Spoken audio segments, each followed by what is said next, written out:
My name is Myles Cardenas. I grew up playing basketball, played basketball my entire life up until probably my freshman year of college.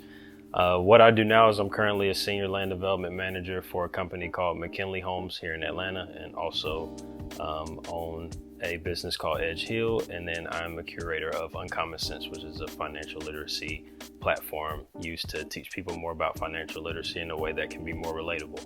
Basketball was very influential in just lifestyle. My favorite player growing up was Allen Iverson. So for me, looking at Allen Iverson and the braids and, the way he dressed and the way that he handled himself in the league, I think growing up, it was very influential in keeping me playing basketball. A lot of things that I did, I got my hair braided, I wore headbands, I wore baggy clothes. So, for me, what kept me into basketball was just watching it all the time, staying up with Allen Iverson and the league and watching NBA games and just going to the summer leagues and the pro-am leagues and just watching players go from high school and college to play on in the NBA or overseas. That really helped me and influenced me as a young child and kept me into playing basketball for sure. So I had a very unprecedented and irregular childhood. So I was homeschooled from the early years of elementary to ninth grade. So my first, introduction to high school was that I was coming out of a homeschool and going into an environment that I was not used to. So growing up, it was just a lot of rec league basketball and not really a lot of huge, exposure on AAU teams. And I went into the high school scene with a lot of kids that had done that. So a lot of kids had played, middle school basketball. They had played high school,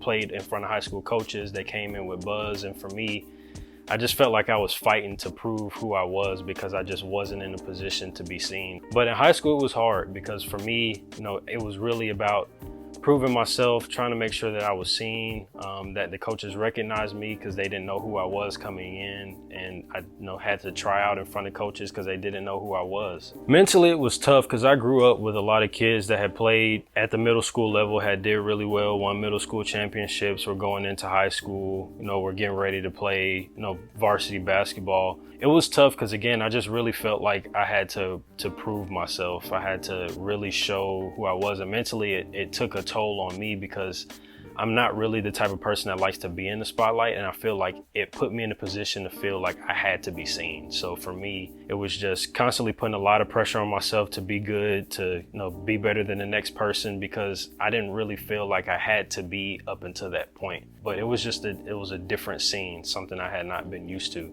Basketball didn't go well mentally. I was just, I crawled up into a hole and I wound up needing to kind of get into therapy a little bit when basketball just didn't go well. I just felt like, not necessarily that life was over, but I just hadn't lived up to, what I was trying to prove that I was as a basketball player.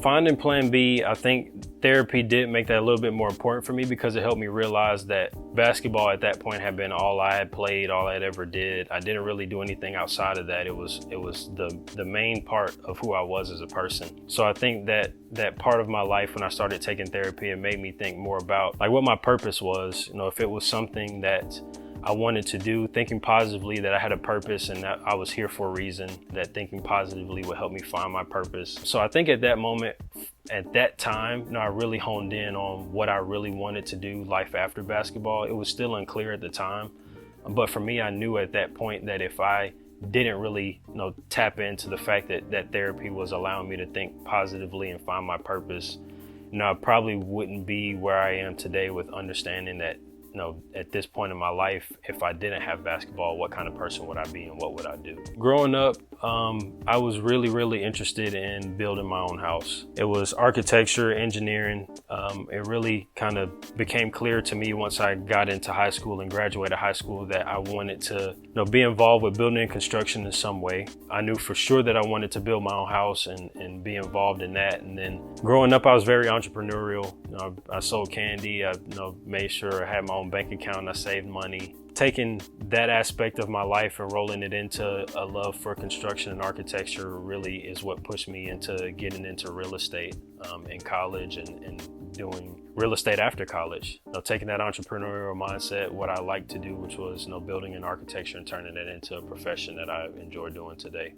Being the owner of Edge Hill and starting that company was really about just creating a way for me to be a business owner for me to work for myself, for me to create generational wealth and hopefully build a business to then turn over to someone else, or, bring people in and teach them about real estate and have them, learn under me and go through the process and hopefully create their own businesses. So it was just bigger picture for me. It wasn't really just about having my own business. It was about creating something that I could, do for generations or affect generations going forward. Transitioning from high school into college, and then college transitioning into just being a student, it was tough. Again, basketball was all that I ever did.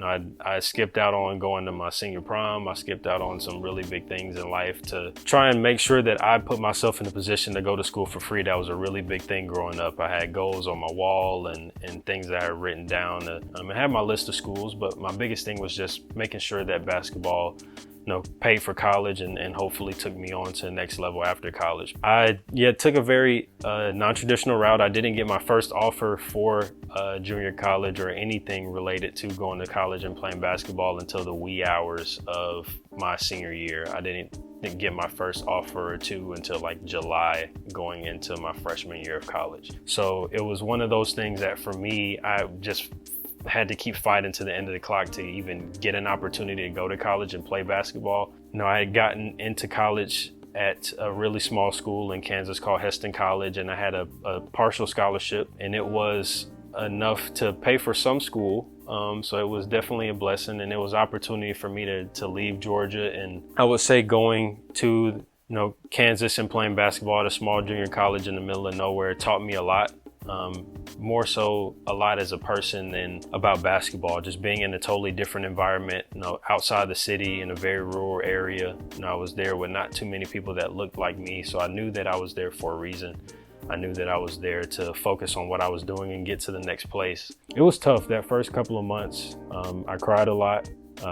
I had moments where I just felt like I didn't want to be at school because I wasn't playing basketball, and that was a big part of what I wanted my college experience to be like. It was one of those things where I just had to, mentally, I crawled back up into one of the states that I was in before I went to high school, which was that I was very antisocial. I didn't really know anybody. I couldn't really, make friends because I made friends through basketball. So I didn't really, have that social impact that I had growing up with basketball, having a basketball in my hand, where making friends and meeting people was just an easier way for me to connect with people and make friends. So it's really important to just be in a position to where you're identified as more than just an athlete.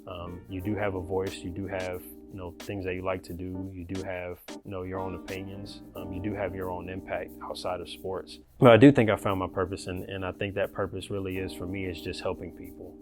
Whatever that looks like, whether it's in real estate, whether it's outside of real estate, whether it's sports or wherever it may be, financial literacy, whatever it may be, anything that I've started a business doing or had an idea or concept of doing has been centered around helping people, providing information, being there for someone, or helping someone in whatever they need. So what's going on, guys? This is Myles Cardenas, former college basketball player at Heston College, currently senior land development project manager for McKinley Homes, owner of Edge Hill LLC, a real estate holding company, and owner of Uncommon Sense, which is a financial literacy education company. And this is my purpose to be heard.